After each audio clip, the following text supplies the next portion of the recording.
Hello everyone, AMI में आपका स्वागत है बच्चों। आज का ये वीडियो उन सभी स्टूडेंट्स के लिए बेहद इंपॉर्टेंट होने वाला है जो 2024 में बोर्ड एग्जाम देने वाले हैं। आज के वीडियो में हम लोग सामाजिक विज्ञान का वीवीआई ऑब्जेक्टिव क्वेश्चन करेंगे। आज का ये वीडियो हमारी सीरीज़ का 21वां वीडियो होगा जिसमें हम लोग सामाजिक विज्ञान का ऑब्जेक्टिव करेंगे। इसके पहले हमने 20 वीडियो और डाल रखा है, यदि आपने नहीं देखा है तो जाकर जरूर देख लीजिएगा। जो भी क्वेश्चन हमने कराया है सारा का सारा क्वेश्चन बहुत ही इंपॉर्टेंट है। सब क्वेश्चन हम लोग पीवाईक्यू की और साथ में मोस्ट एक्सपेक्टेड क्वेश्चन लेके आए हैं जो आपका बोर्ड एग्जाम 2024 में पूछ सकता है। यदि आप हमारा ये 500 वाला पूरा सीरीज देख लेते हैं तो आपका एक भी प्रश्न नहीं छूटेगा बोर्ड एग्जाम में, ठीक है। एक भी प्रश्न इससे बाहर नहीं आएगा, तो वीडियो को पूरा जरूर देखिएगा।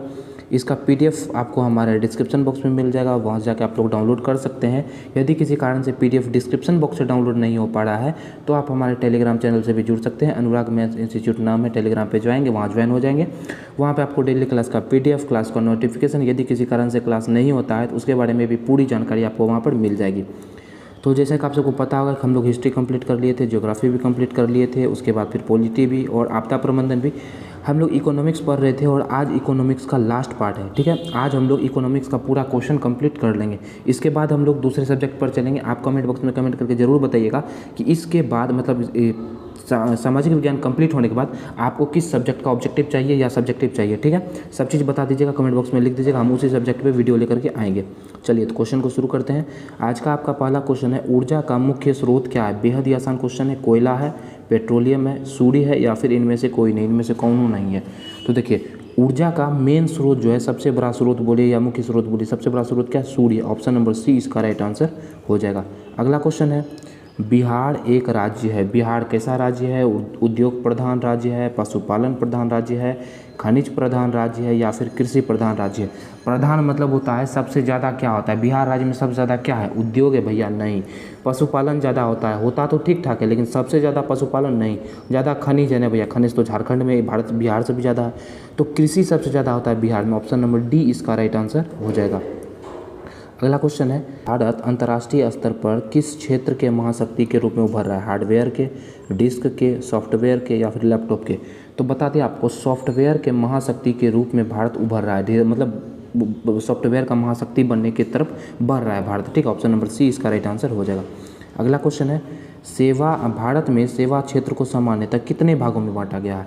तो सेवा क्षेत्र को बाबू दो भाग में बांटा गया है, एक है सरकारी, ठीक है, और दूसरा है गैर सरकारी। तो दो भाग में बांटा गया है। ऑप्शन नंबर ए इसका राइट आंसर हो जाएगा। अगला क्वेश्चन है, वैश्वीकरण के मुख्य अंग कितने हैं। वैश्वीकरण का कितना अंग है। तो वैश्वीकरण का मुख्य अंग बाबू 4 है। कितना है, 4 है। ऑप्शन नंबर डी इसका बिल्कुल राइट आंसर हो जाएगा। चलिए अगला क्वेश्चन है, इनमें से कौन बहुराष्ट्रीय कंपनी नहीं है। मतलब कौन ऐसा कंपनी है जो विदेश सब में, ज़्यादा देश में नहीं फैला हुआ है, ठीक है। बहुत ज़्यादा देश में व्यापार नहीं करता है, ज़्यादा देश में उसका मतलब कंपनी नहीं लगा हुआ है। कौन ऐसा है, फोर्ड मोटर्स भैया, इसका बहुत देश में, सैमसंग का भी है और कोको कोला का भी। लेकिन ये जो टाटा है ये बहुराष्ट्रीय कंपनी नहीं है, बस एक राष्ट्र में है, ठीक है, बहुराष्ट्रीय नहीं है। चलिए अगला क्वेश्चन है, अब बताना है, इसका ठीक अपोजिट क्वेश्चन पूछ दिया गया है कि निम्नलिखित में से कौन बहुराष्ट्रीय कंपनी है। अब बताना है कौन बहुराष्ट्रीय कंपनी है। इसके पहले पूछा गया था कौन बहुराष्ट्रीय कंपनी नहीं है, अब पूछा गया कौन बहुराष्ट्रीय कंपनी है। तो ये तो भैया बहुराष्ट्रीय कंपनी था। पिछले में हम लोग देख ले क्वेश्चन, कोको कोला भी था, सैमसंग भी था। तो इनमें से सभी इसका राइट आंसर हो जाएगा ऑप्शन नंबर डी, ठीक है।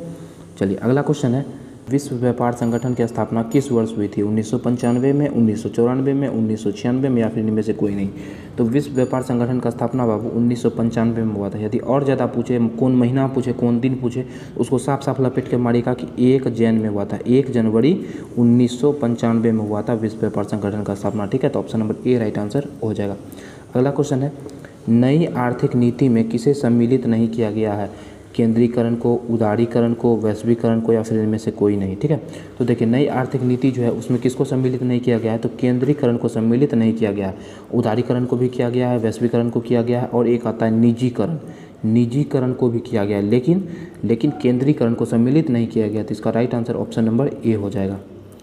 अगला क्वेश्चन है, अंतर्राष्ट्रीय व्यापार संबंधी नियमों को निर्धारित करने वाली संस्था कौन है। विश्व बैंक है, IMF है, UNO है या फिर इनमें से कोई नहीं। तो विश्व व्यापार संबंधी नियम को कौन बनाता है बाबू, विश्व व्यापार संगठन बनाता है, ठीक है। तो विश्व बैंक भी नहीं बनाता है, IMF भी नहीं बनाता है, UNO भी नहीं बनाता है। इसका right answer option number D हो जाएगा। इनमें से कोई नहीं। तो पूछेगा कौन बनाता है, तो विश्व व्यापार संगठन बनाता है, ठीक है। चलिए अगला क्वेश्चन है, पार्ले समूह के थम्स अप ब्रांड को किस बहुराष्ट्रीय कंपनी ने खरीद लिया। पहले थम्स अप ब्रांड जो है पार्ले समूह का था, ठीक है, लेकिन अब इसको कोई बहुराष्ट्रीय कंपनी खरीद लिया है। तो कौन बहुराष्ट्रीय कंपनी खरीदा है यही आपको बताना है। क्या नोकिया खरीदा है, एलजी खरीदा है जिसका आप लोग टीवी भी देखते हैं, रिबॉक खरीदा है, या फिर कोको कोला खरीदा है। किस बहुराष्ट्रीय कंपनी ने खरीदा है बाबू, तो कोको कोला ने खरीदा है। ऑप्शन नंबर डी इसका बिल्कुल राइट आंसर हो जाएगा। अगला क्वेश्चन है, वैश्वीकरण से बिहार के किस उद्योग को प्रोत्साहन मिला है। कृषि एवं पशुपालन को प्रोत्साहन मिला है, पर्यटन उद्योग को, या फिर विनिर्माण उद्योग को, या फिर इनमें से कोई नहीं। तो देखिए, वैश्वीकरण से बिहार में किस उद्योग को प्रोत्साहन मिला है, पर्यटन उद्योग को प्रोत्साहन मिला है, बढ़ावा मिला है, ठीक है। तो ऑप्शन नंबर इसका बी बिल्कुल राइट आंसर हो जाएगा। अगला क्वेश्चन है, सरकार की नवीन आर्थिक नीति का अंग है। बस वही है बाबू, नई आर्थिक नीति अभी पढ़े थे ना, नई आर्थिक नीति, बस उसी को नवीन लिख दिया गया है, तो कोई दिक्कत वाली बात नहीं है। कौन अंग है, उदारीकरण भी है, वैश्वीकरण भी है, और हम बता दिए थे कि निजीकरण भी है। तो क्या हो जाएगा, इनमें से कोई नहीं होगा बाबू, इनमें से सभी होगा। क्या होगा, इनमें से सभी। तो ऑप्शन नंबर डी इसका बिल्कुल राइट आंसर हो जाएगा। चलिए अगला क्वेश्चन है, उपभोक्ता संरक्षण अधिनियम की घोषणा भारत में कब हुई थी। 1986 में, 1980 में, 1987 में, या फिर 1988 में। उपभोक्ता संरक्षण अधिनियम का घोषणा भारत में 1986 में हुआ था। ऑप्शन नंबर ए इसका बिल्कुल राइट आंसर हो जाएगा। अगला क्वेश्चन है, उपभोक्ता अधिकार दिवस कब मनाया जाता है। 17 मार्च को, 15 मार्च को, 19 अप्रैल को, या फिर 22 अप्रैल को। तो उपभोक्ता अधिकार दिवस कब मनाया जाता है, 15 मार्च को मनाया जाता है। ऑप्शन नंबर बी इसका बिल्कुल राइट आंसर हो जाएगा। चलिए अगला क्वेश्चन है, उपभोक्ता द्वारा शिकायत करने के लिए आवेदन शुल्क कितना देना पड़ता है। देखिए, उपभोक्ता क्या होता है बाबू, जैसे हम गए मार्केट गए कोई चीज़ सामान को खरीदने के लिए, तो हम उसका उपभोक्ता हुए।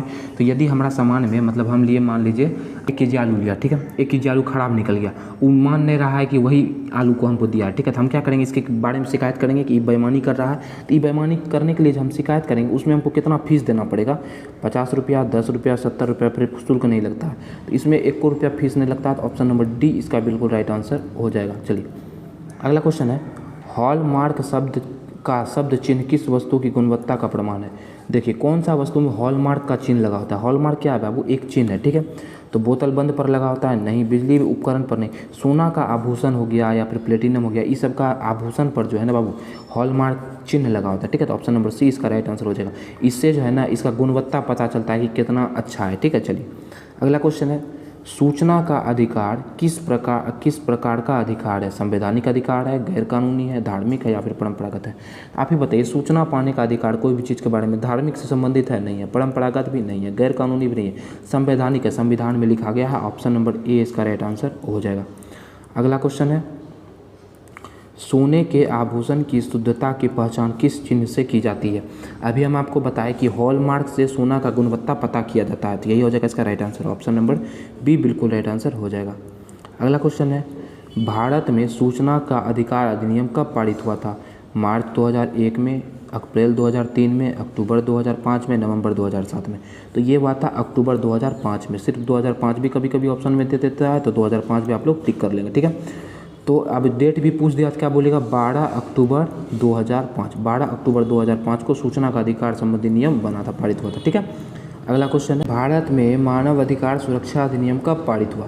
1981 में पारित हुआ, 1991 में, 1993 में, या फिर 1995 में। कब पारित हुआ है, तो 1993 आप लोग याद रखेंगे। इसका भी हो सकता है आपसे डेट पूछ ले, हो सकता है महीना पूछ ले। तो सेम डेट है बाबू, 12 अक्टूबर 1993 को ये भी मानव अधिकार सुरक्षा अधिनियम भी पारित हुआ था। ऑप्शन नंबर सी इसका राइट आंसर हो जाएगा। चलिए अगला क्वेश्चन है, उपभोक्ता शोषण का मुख्य कारण क्या है। उपभोक्ता शोषण कैसे होता है, इसका क्या कारण है, यही बताना है आपको। भैया, सूचना का अभाव होता है, इसलिए उपभोक्ता का शोषण हो सकता है। मान लीजिए आप गए किसी दुकान पे कोई भी सामान लेने के लिए, जैसे मान लीजिए आप गए सोना खरीदने के लिए, ठीक है।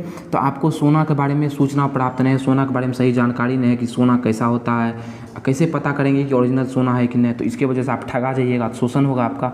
तो सूचना का अभाव, ये भी सही है। वस्तु की सीमित आपूर्ति, मतलब वस्तु सही नहीं होना, सीधा समझ लीजिए, वस्तु का आपूर्ति नहीं होना, पूर्ति नहीं हो पाना, ये भी सही है।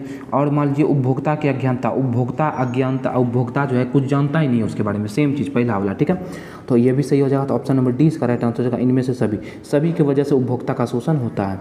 अगला क्वेश्चन है, सर्वप्रथम किस देश में उपभोक्ता अधिकार की घोषणा हुई थी। कौन सा देश में उपभोक्ता अधिकार सबसे पहले घोषित हुआ था। इंग्लैंड में, नहीं। संयुक्त राष्ट्र अमेरिका में, भारत में, या फिर श्रीलंका में। तो संयुक्त राष्ट्र अमेरिका में, यूएसए में जो है सबसे पहले उपभोक्ता का अधिकार का घोषणा हुआ था। अगला क्वेश्चन है, उपभोक्ता आंदोलन के प्रवर्तक माने जाते हैं? कौन है? राष्ट्रपति Roosevelt, professor Mohammad Yunus, Ralph Nader या फिर डॉक्टर कलाम। तो उपभोक्ता आंदोलन के प्रवर्तक जो है वो रोल्फ नादर है। Ralph Nader, option number C इसका राइट आंसर हो जाएगा। आज का लास्ट क्वेश्चन और आपके पूरे सोशल साइंस का लास्ट क्वेश्चन, इसके बाद आपका सोशल साइंस दी एंड हो जाएगा। पूरा का पूरा सोशल साइंस आज तक के वीडियो में हम लोग कंप्लीट कर चुके होंगे, ठीक है। उपभोक्ता राष्ट्रीय फॉर्म में अपील कर सकता है। मान लीजिए उपभोक्ता ठगा गया, अब उसको शिकायत करना है, उसको राष्ट्रीय फॉर्म भरना है, तो उसको कितना दिन के अंदर अपील करना चाहिए? 20 दिन के अंदर, 30 दिन के अंदर, 15 दिन के अंदर, या फिर कभी नहीं करना चाहिए? तो वो कितना दिन के अंदर अपील कर सकता है? 1 महीना के अंदर। 1 महीना माना 30 दिन, 30 दिन के अंदर वो अपील कर सकता है। तो ऑप्शन नंबर बी इसका राइट आंसर हो जाएगा, ठीक है। तो हो गया आपका आज सोशल साइंस का दी एंड, ठीक है। आज के बाद हम लोग नया सब्जेक्ट को शुरू करेंगे और आप कमेंट बॉक्स में बताएंगे कि आपको कौन सा सब्जेक्ट ताज़ा पढ़ना है, ठीक है। उस सब्जेक्ट पर हम वीडियो लेकर के आएंगे, तो कमेंट बॉक्स में प्लीज़ कमेंट कर देना। यदि कमेंट बॉक्स में कमेंट नहीं कर पा रहे हो तो कोई बात नहीं, हम पोल डलवा देंगे। पोल पर भी आप लोग आराम से बता सकते हैं कौन सा सब्जेक्ट आपको पढ़ना है, ठीक है। तो आशा आज का वीडियो आपको पसंद आएगा, तो वीडियो को लाइक कर देंगे, चैनल को सब्सक्राइब कर देंगे और अपने दोस्तों में भी शेयर कर देंगे, ठीक है। तो मिलेंगे आपसे अगले वीडियो में नए सब्जेक्ट के साथ में। तब तक हंसते रहिए, मुस्कुराते रहिए। जय हिंद, जय भारत।